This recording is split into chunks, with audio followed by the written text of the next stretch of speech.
मसीह में आप सबकी सलामती हो। मेरा नाम है आशिर सज्जाद। ये जो आप स्क्रीन पर शख्स देख रहे हैं, इसका नाम पॉल अलेक्जेंडर है। इसने 72 साल इस लंदन नुमा में गुजार दिए। हमें खुदा का बहुत ज़्यादा ही शुक्रगुजार होना चाहिए कि हम सही सलामत देख सकते हैं और अपनी मर्ज़ी से चल फिर सकते हैं, अपनी मर्ज़ी से खा पी सकते हैं और खुदा की तमाम नेमतों से हम क्या होते हैं, लुत्फ़ अंदोज़ होते हैं। और खुदा ने हमें हर तरह की मजदूरी से बचा कर रखा हुआ है। और जो मजदूर शख्स इस वीडियो को देख रहे हैं वो परेशान ना हो, इसमें भी खुदा की कोई ना कोई मर्ज़ी है। मैंने बहुत से लोगों को देखा है कि उनके पास हर एक चीज़ होने के बावजूद उनके अंदर मायूसी होती है कि मेरे पास ये नहीं, मेरे पास वो नहीं, अगर ये चीज़ मेरे पास होती तो फिर जाके ये काम मुझसे होना था। आज मैं आपके साथ एक ऐसे शख्स की स्टोरी शेयर करूंगा, डिसेबल होते हुए और इस लंदन नुमा में रहते हुए इसने अपने तमाम शौक़ पूरे किए और जो ये करना चाहता था, जो ये बनना चाहता था, वो इसने बनकर दिखाया और इसने अपनी ज़िंदगी पर एक किताब भी लिखी। आज आपको इस वीडियो में इस शख्स की स्टोरी से बहुत अच्छा लेसन सीखने को मिलेगा। आप इस वीडियो को पूरा ज़रूर देखिएगा और ऐसी मज़ीद क्रिश्चियन वीडियो देखने के लिए आप हमारे YouTube चैनल को ज़रूर सब्सक्राइब करें और बेल के बटन को भी ज़रूर प्रेस करें कि ऐसी और मज़ीद क्रिश्चियन वीडियो आप तक पहुंचती रहे। पॉल अलेक्जेंडर 6 साल की उम्र में पोलियो का शिकार हुए और चंद माह में अपना जिस्म हिलाने की कुव्वत और ख़ुद सांस लेने की कुव्वत खो चुके थे। इन्हें आयरन लंग्स नामी एक सिलेंडर नुमा मशीन में लटाया गया और ये 72 साल तक इस मशीन के अंदर ही रहे। 6 साल की उम्र में बीमार होने से इनके अंदर पोलियो की तशखीस पाई गई और डॉक्टरों ने इनके वालिदैन से कहा कि इनको सारी ज़िंदगी इस ड्रम नुमा मशीन में गुजारनी होगी। 1952 में अमेरिका में पोलियो की वबा फैली हुई थी, उनमें पॉल अलेक्जेंडर भी थे। ये भी उस पोलियो का शिकार हुए और इस पोलियो की वजह से अमेरिका में 21,000 से ज़्यादा लोग पैरालाइज हो गए। पॉल अलेक्जेंडर को 1992 में पोलियो हुआ जब इनकी उम्र 6 वर्ष थी और इसकी वजह से इनका जिस्म गर्दन से नीचे मफलूज हो गया।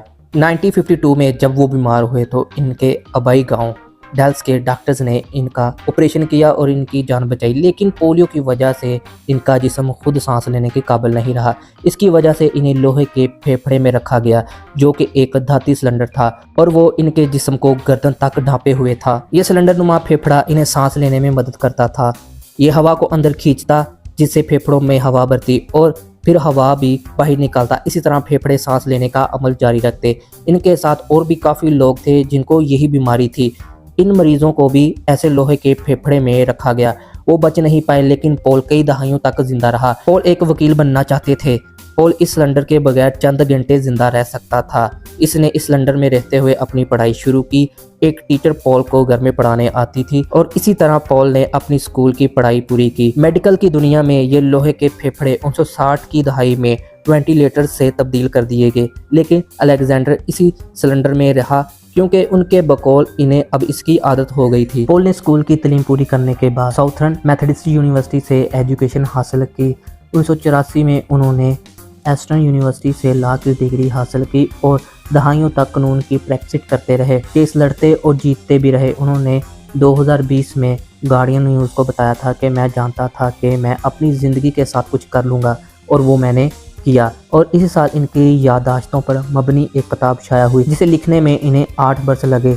इसे लिखने के लिए उन्होंने एक प्लास्टिक की डंडी को कीबोर्ड पर टाइप करने के लिए इस्तेमाल किया और कुछ हिस्सा वो अपने दोस्तों को बोलकर लिखवाते रहे। पॉल के भाई फिलिप कहते हैं कि इनकी किताब शाया होने के बाद इन्हें एहसास हुआ कि इनके भाई पूरी दुनिया में लोगों के लिए किस कदर मुतासिरकुन हैसियत रखते थे। इनका नाम Guinness book of world record में भी आया। बतौर ऐसे शख्स के शामिल है जो कि लंबे अरसे तक लोहे के फेफड़े में रहा और अब पॉल अलेक्जेंडर 78 वर्ष की उम्र में चल बसे। इनके भाई फिलिप अलेक्जेंडर इन्हें याद करते हुए कहते हैं कि वो गर्मजोश और खुशतब इंसान थे जिनके चेहरे पर हमेशा एक बड़ी मुस्कुराहट होती थी जिसे देखकर लोग फौरी इत्मीनान महसूस करते थे।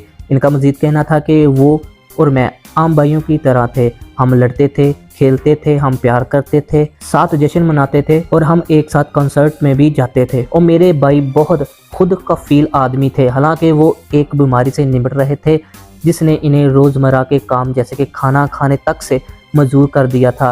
वो कहते हैं कि वो अपने काम के माहिर थे और मजीद उनका कहना था कि पॉल की सेहत हाल ही हफ्तों में ख़राब हुई तो दोनों भाइयों ने ये आखिरी अयाम साथ गुजारे और साथ आइसक्रीम खाई। फिलिप कहते हैं कि इनके आखिरी लम्हात में इनके साथ होना मेरे लिए काबिल अजाज़ की बात थी। पॉल अलेक्जेंडर की ज़िंदगी से हमें सीखने के लिए ये सबक मिलता है कि इसने सारी ज़िंदगी इस सिलेंडर नुमा मशीन में गुजार दी और फिर भी इसने अपने हौसलों को पस्त नहीं होने दिया। अपनी एजुकेशन पूरी की, वकील बना और इसने केस भी लड़े। आप देख सकते हैं कि इसको अपनी एजुकेशन पूरी करने के लिए, वकील बनने के लिए, केस लड़ने के लिए कितनी मुश्किलात का सामना करना पड़ा होगा, फिर भी ये अपने मकसद से नहीं हटा। अगर हमारी ज़िंदगी भी इसकी तरह होती तो हमने कब से गिव अप कर देना था। इसने अपने आप को मायूस नहीं होने दिया। इसको भी ये पछतावा होगा कि काश मैं भी दूसरों की तरह चल फिर सकूं, खुद खा सकूं, खुद घूम फिर सकूं। इस पछतावे को उसने अपने ऊपर हैवी होने नहीं दिया और जैसी भी इसकी ज़िंदगी थी ये अपनी ज़िंदगी में खुश रहा। बाइबल मुकद्दस में लिखा है, फिलिपियों 4 बाब उसकी 4 आयत में लिखा हुआ है, खुदावंद में हर वक्त खुश रहो। फिर कहता हूँ कि खुश रहो। हमें हर वक्त खुदावंद में खुश रहना चाहिए, उसकी शुक्रगुजारी करते रहना चाहिए। काफ़ी लोग ऐसे हैं जो खुदा से शिकवा करते रहते हैं, हमें काला बनाया है, हमें छोटा कद दिया है, हमें ज़्यादा लंबा कद दिया है। जो चीज़ पास है उसका शुक्र नहीं करते और दूसरों की तरफ देख देख कर अपने आप को कमतर समझते रहते हैं। आगे बढ़ने की और सीखने की कोशिश नहीं करते। काफ़ी लोग तो ऐसे हैं, इनके हाथ पांव बिल्कुल सही सलामत है पर इनके जहन माजूर है। वो कुछ नया नहीं सोचते, वो मेहनत नहीं करते और दूसरों में गलतियां निकालने में सारी ज़िंदगी गुजार देते हैं और अपने जहन में से अपनी गलतफहमियां नहीं निकालते। अगर कोई भी शख्स है और उसने अपनी ज़िंदगी अच्छे तरीके से गुजारनी है तो मेहनत करनी होगी। और मैं एक स्पेशल मैसेज अपने डिसेबल बहन भाइयों को देना चाहता हूँ। खुदा की मर्ज़ी है कि खुदा हर एक इंसान को जैसा मर्ज़ी बना सकता है पर खुदा सबको दिमाग एक जैसा देता है। आप अपनी पढ़ाई पूरी करें, जो आपके अंदर टैलेंट है उस टैलेंट पर मेहनत करें तो खुदा एक दिन आपको ज़रूर सरबुलंद करेगा। दूसरा कुरिन्थियों 13 बाब उसकी 11वीं आयत, गर्ज ए भाइयों खुश रहो, कामिल बनो, खातर जमा रखो, एक दिल रहो, मेल मिलाप रखो तो खुदा मोहब्बत और मेल मिलाप का चश्मा तुम्हारे साथ होगा। इसी तरह हमें भी खुदा यीशु मसीह में खुश रहना है, कामिल बनना है और खातर जमा रखनी है और यक दिल रहना है और खुदा से दुआ करते रहना है।